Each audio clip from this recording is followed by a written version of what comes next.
Chef Shane here. Today I want to talk about preventing burns and scalds. One of the best ways to prevent burns and scalds is to use oven mitts such as these. They need to be thick and they need to be dry and no holes. If they're wet, remember water is a great conductor for heat. So if these are wet, they're going to transfer heat a lot quicker than them being dry and thick. So you want good, dry, thick oven mitts. There's this kind, which actually slides onto your hand like a mitten. And then I have this kind here, which has a elastic that goes around my wrist, and then I have my oven mitt right there, okay? So there's a couple kind of oven mitts you need to use. There's also things called trivets. Trivets can be either metal or fabric, but they usually have holes in it to allow them to slowly cool down your item. Don't use trivets, especially cloth ones, to get things out of the oven. I have a pseudo stove set up here because my stove over there, it's kind of hard to videotape. So I just have one. These are going to set up burners, and then I have a burner right here going. With your pot handles, you want your pot handle to be towards the center. Okay, I don't want it to be this way over this burner because I may be using this burner, and then that heat's going to heat up my handle. Same going this way with this burner. So the best thing is to go in the center of all the burners. You don't want it to be facing this way off the counter because it could get caught on clothing. I could bump it, I could hit it. You also don't want it to the side of your countertop because you also can bump it here. Quick story about it being on the side. I worked at a restaurant where we served banana Fosters. Banana Foster is a simple syrup topping for ice cream, and we would roll a cart out to the table. We do this table side, and we'd have a burner like this, and we'd have our pan. And we'd be sitting here, and it's equal parts brown sugar to butter, and you get that melting. You add a little bit of banana liqueur, then you cut up a banana, you put a banana in it, then you add rum, and you catch it on fire, and it's a visual effect for the guest.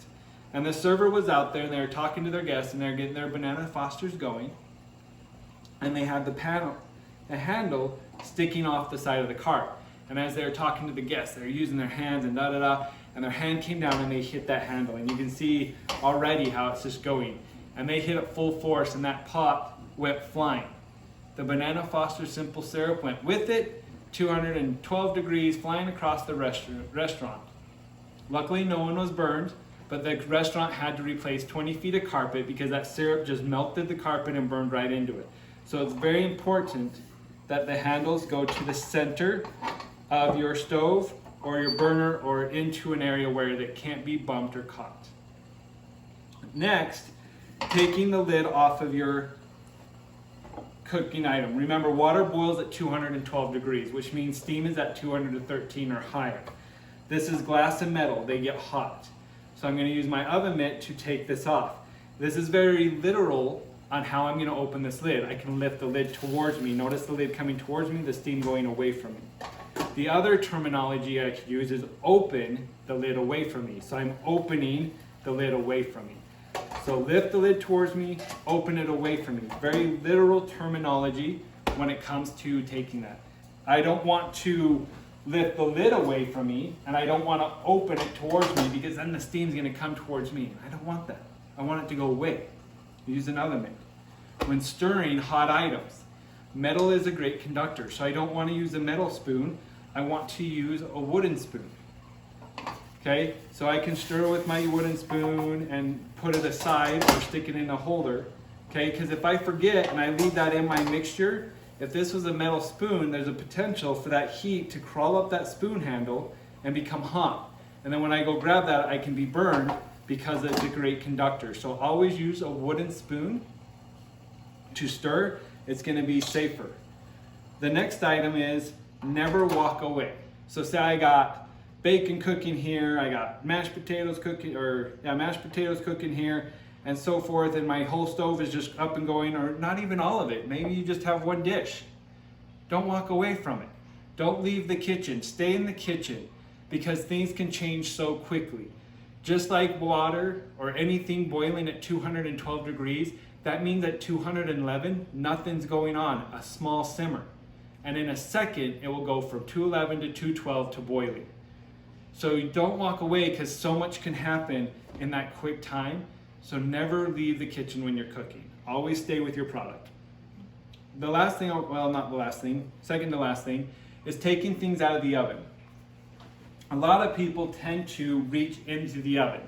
So imagine my range this size, and I open up my door and then I reach in to grab my product. There's a heating element above me, there's a heating element below me, and 2 oven racks that are hot. That's a lot of potential burns. So the best thing that I recommend is you open the door and you grab the rack and you slowly pull out the rack, not far, maybe 1 inch to 2 inches. That brings your product closer to you. You can pick it up off the rack, put it on top of the stovetop, push the rack back in, close the oven. It's a better way to take things out of the oven. You're less likely to get burned. And then lastly, if you do get a burn, remember, you're a protein. Your body's flesh and meat. And if you get burned, there's a thing called residual burn or residual heat or carryover heat, where things continue to cook once they've been removed off the heat. So the best thing you can do when you get burned is just to run it under cold water. Turn on cold water, run it under the cold water. You want to stop that residual cooking or that carryover cooking. You want to stop it. Don't put ice on it. Don't put ice packs. Don't put creams and ointments. Just run it under cold water. It's the best thing you can do. And then seek medical attention, especially if you start seeing blisters. Call 911, get the paramedics there as quickly as possible. These are some quick tips, the best way to take care or to prevent burns and scalds in your kitchen. Until next time, stay safe.